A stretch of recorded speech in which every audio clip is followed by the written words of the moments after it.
¿Cómo puede una revista como Actio convertirse en un espacio integrador para la innovación? Ahí pues claramente las palabras clave son integrador, pero la innovación. Entonces puede ser la innovación, hago yo como el matiz, ¿no? La innovación pues desde una perspectiva abierta como la quieran interpretar, o la innovación ya más preciso en revistas académicas, en productos de comunicación, en divulgación. ¿Cómo podría innovar uno ahí? Entonces creo primero vamos con la profesora Nélida. Muy buenas tardes para todos y todas. Muchas gracias por la invitación.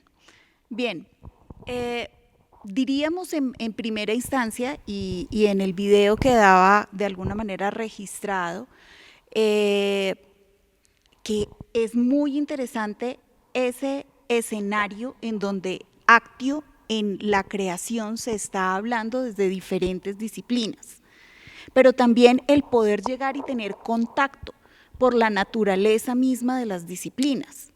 Entonces, si esto lo llevamos a diferentes territorios y lo llevamos a las diferentes sedes, hablo caso Palmira, por ejemplo, la vocación de la sede Palmira es una vocación de un territorio agropecuario. Entonces, es entrar en diálogo con lo agropecuario dentro de lo que tiene que ver en este escenario propio de la revista.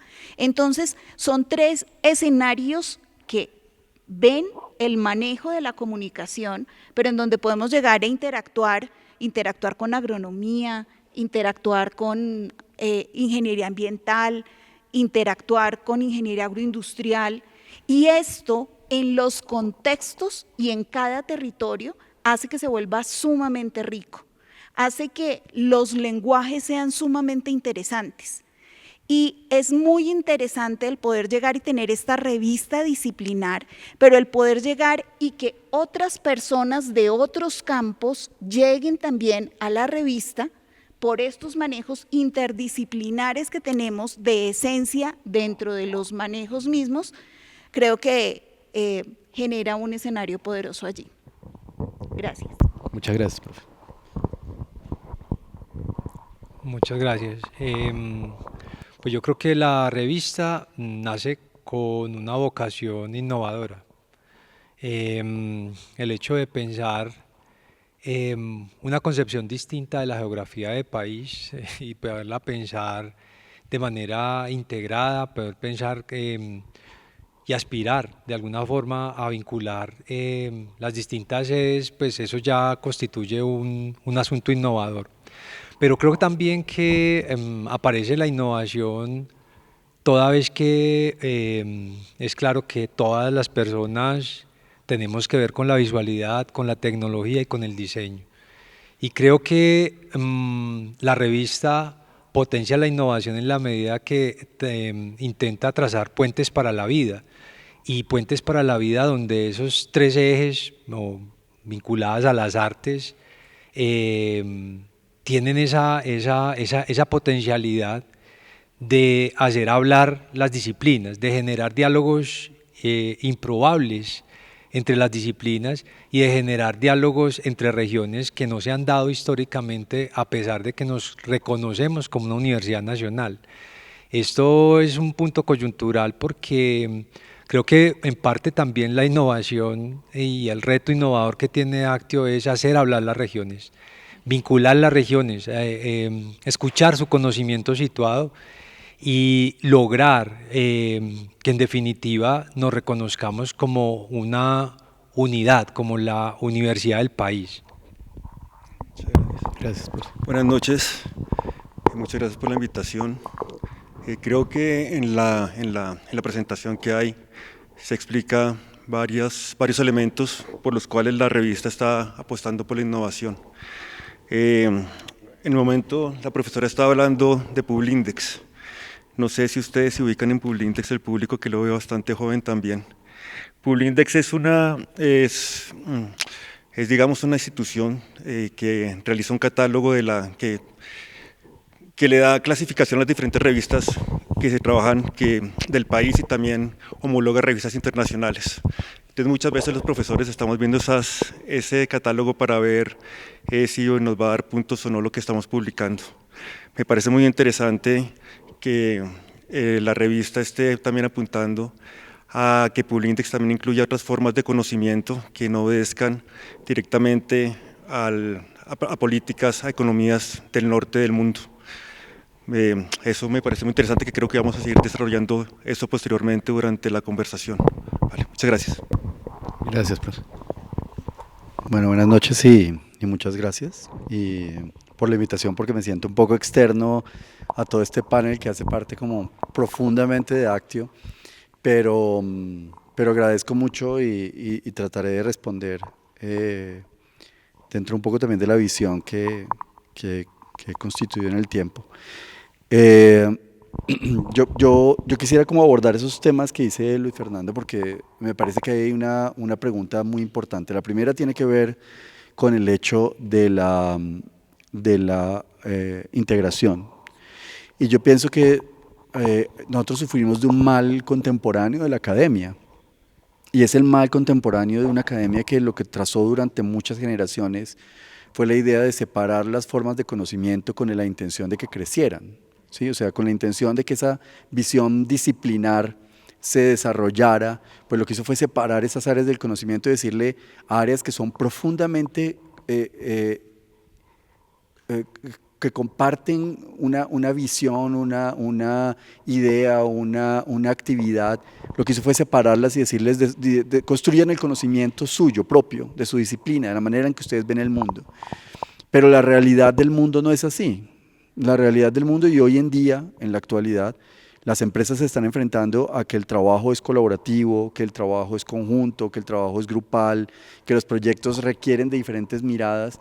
Y creo que lastimosamente la academia todavía sigue un poco amarrada a esa visión de yo soy arquitecto y produzco arquitectura y pienso arquitectura, o yo soy diseñador y pienso desde el diseño, o yo soy artista y pienso las artes, pero no soy capaz de integrar. Y yo pienso que una de las funciones contemporáneas de nosotros tiene que ser la integración, tiene que ser el hecho de traer ese conocimiento otra vez, porque aquellos estudiantes que nosotros formamos, porque el conocimiento que nosotros producimos requiere de ser integrado otra vez. O sea, está bien abrirlo, pero yo creo que es importante cerrarlo. Yo hace poco visitábamos un programa de posgrado en la Universidad de Bolonia que trabaja sobre arquitectura y ciudad. Lo presentaba el director y yo le decía, el lenguaje que usted utiliza es exactamente el mismo lenguaje que utilizamos en diseño e innovación, exactamente el mismo lenguaje. Y yo creo que parte del ejercicio que nos toca a nosotros es, nosotros salimos de un conocimiento humano que es transversal, que es complejo, que es integrado, nos abrimos en disciplinas, pero yo pienso que todavía nos hace falta ese ejercicio último de volver a integrar ese conocimiento. Y con respecto a lo de innovación, a mí me parece que ahí surgen dos preguntas para mí que son muy importantes. La primera tiene que ver con el hecho de la innovación en el hecho de publicación. Y yo creo que tiene que ver con una pregunta que en muchos lugares del mundo se está dando, y es el conocimiento no es solamente conocimiento verbal. La verbalidad es un sistema de codificación y decodificación que tiene unas ventajas muy grandes, porque permite modelos de citación, de construcción de argumentos a largo plazo, de estructuración modular del conocimiento, de almacenamiento de ese conocimiento, pero no es el único.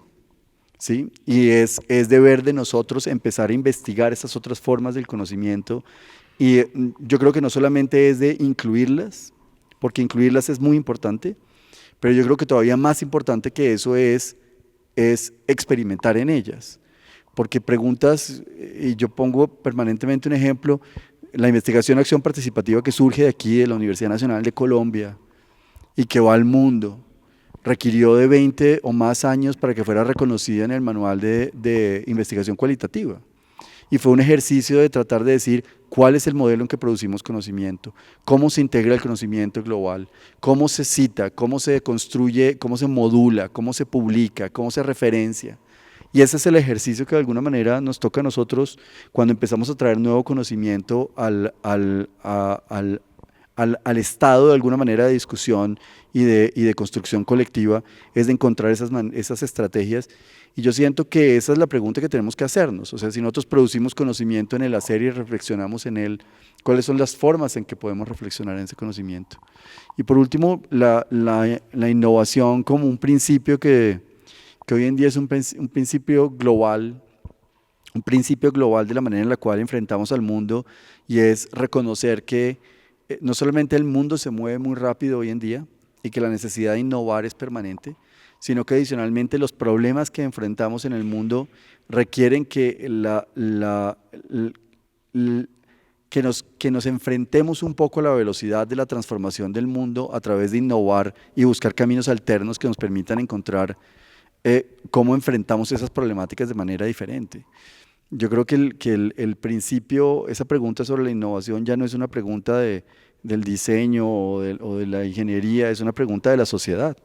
¿Cómo encontramos caminos diferentes? Porque definitivamente si seguimos la velocidad actual en la que se transforma el sistema en el que vivimos, si nosotros no estamos buscando estrategias para reorganizarnos y reestructurar las dinámicas de manera rápida, ya la dimensión de los problemas de la sociedad no dan tiempo para que uno se quede esperando a esa innovación como un ejercicio a largo plazo. Entonces, pues para mí los dos temas y sus diferentes versiones son de tremenda importancia, y por eso para mí me parece que el ejercicio de hacerlo, de discutirlo y de ponerlo público, de publicarlo, pues es una necesidad de nosotros, ¿no? Gracias. Gracias, profesor. Muchas gracias. Lo primero, sobre todo para las y los jóvenes, es hoy un grupo de investigación, un centro de investigación, cuando piensa en el diseño de una investigación, tiene que dejar un monto muy cuantioso para poder publicar en una revista del máximo nivel de impacto. Está alrededor de los 6.000 euros, y en una revista normal puede estar alrededor de los 1.000 euros, lo cual gravita muy fuertemente en los recursos para la propia investigación. Y hay ciertas revistas que hay que pagar por la descarga, o sea, uno publica, pero no puede leer porque le toca pagar cada una de esas partes. Eso, si uno lo lleva a pesos de 5.000 de hoy, después de las últimas noticias de la tarde, pues pueden ser 30 millones de pesos y 5 millones de pesos, solo para publicar, más todo lo que hay que hacer para acceder a ese conocimiento. O sea, se genera ese conocimiento y se pierde el conocimiento para el grupo, para la comunidad, etcétera, etcétera. El profesor Luis Fernando forma parte de un grupo de profesores que están trabajando por ciencia abierta, y espero que en algún momento haga referencia a eso. Y hoy, cuando se habla de las publicaciones, también hay otros sesgos, y les cuento a los jóvenes. La mayoría de editoriales universitarias se están orientando a publicar conocimiento nuevo, son revistas indexadas, y en el caso de la universidad y de las profesiones, nosotros éramos los que hacíamos todos los libros para las universidades, incluso de Venezuela, Ecuador y Perú, y la gente venía, y pues el símbolo de eso es el profesor Yu Takeuchi, que yo creo que publicaba 2 libros por semestre y tenía lleno, hacía matemáticas para enfermería, matemáticas para diseño, matemáticas para todo, y todo el mundo estudiaba ahí. Yo no soy de esa, a pesar de que soy el más viejo, no soy de esa época, sino de una serie que era Chaun, y que hace poco volví a ver a mis estudiantes fotocopiando esos libros que yo me imagino que hace 30 años dejaron de circular, que ahí están los ejercicios de cálculo y de física, de geología, de todas las cosas de ingeniería. Y eso muestra que Y la universidad durante mucho tiempo sacó notas de clases. Yo mismo fui director de publicaciones de ingeniería y sacamos unos 40 textos de estos que eran para que los jóvenes aprendieran. Entonces, pensar en una revista enmarcada en ciencia abierta y una revista que tiene que ayudar a construir una identidad unitaria en una universidad que al interior de sus sedes ha venido de ser independiente. O sea, cada una de las facultades fundadoras son más antiguas que la universidad y cada una de las sedes tiene su propia historia. La sede de Manizales, la Escuela de Minas de Medellín, la Escuela de Ciencias Agropecuarias de Palmira. Pero por otro lado están la sede de La Paz, la sede de Tumaco, la sede de Orinoquía y de San Andrés, que son apuestas importantes no solamente a construir universidad, sino a construir nación. O sea, y una revista que se posiciona ahí como una revista de la universidad, y hago un ejemplo muy propio de esta facultad en este nuevo edificio. El primer grupo que iba a ser el campus de la ciudad universitaria, que era un grupo mexicano, duró 1 o 2 años y al final renunció, y hace algunos años, cuando estábamos haciendo el play, un profesor de arquitectura no la leyó y el señor decía: en esta universidad es imposible que los departamentos se pongan de acuerdo ni siquiera para hacer edificios. Entonces la dificultad es muy grande y los ámbitos independentistas son muy grandes. O sea, entonces un proyecto que ya logra navegar entre las facultades, no, entre los departamentos, las facultades y las sedes, pues es una situación inédita. Entonces, y desde luego muy innovadora. Entonces, ¿qué pensamos que puede ser Actio? Puede ayudar a construir un ecosistema de coinnovación y cocreación, porque yo creo que la innovación y la creación no es solamente como proyecto editorial, sino lo que puede y lo que podemos hacer creando comunidades de conocimiento. Y creo que los que estamos aquí y lo que ha pasado a través de Actio es una muestra que podemos generar comunidades y que podemos no solamente tener un buen urdimbre, sino empezar a construir una trama. Muchas gracias. Bueno, igual, profe, ahorita cuando volvamos le va a tocar a usted primero. Yo quería como hacer el ejercicio de malabarismo de todas estas cosas tan importantes y diversas que nos han dicho los profesores, hilarlos, pues unos puntos que me parece que pueden ser comunes. Me parece muy importante lo que dice la profe de cómo la agricultura, por ejemplo, porque es que fíjense que esta mañana estábamos en algo que nos invitó el IDARTES de arqueología de medios, y uno siempre le hablan de tecnología y, por ejemplo, las nuevas generaciones siempre piensan en un teléfono o algo, pero el lenguaje es una tecnología, la agricultura es una tecnología, y a veces como que lo dejamos de ver, ¿no? Entonces, ¿qué tan importante es, y ya pasando como a lo que dices más para acá, como ese conocimiento situado que pueden dar las sedes de cómo se maneja, pues, esos saberes más tecnológicos, más vernáculos, más propios, que no necesariamente tienen que obedecer a como decía José Alejandro, como a estos dictámenes un poco como de norte global, ¿no?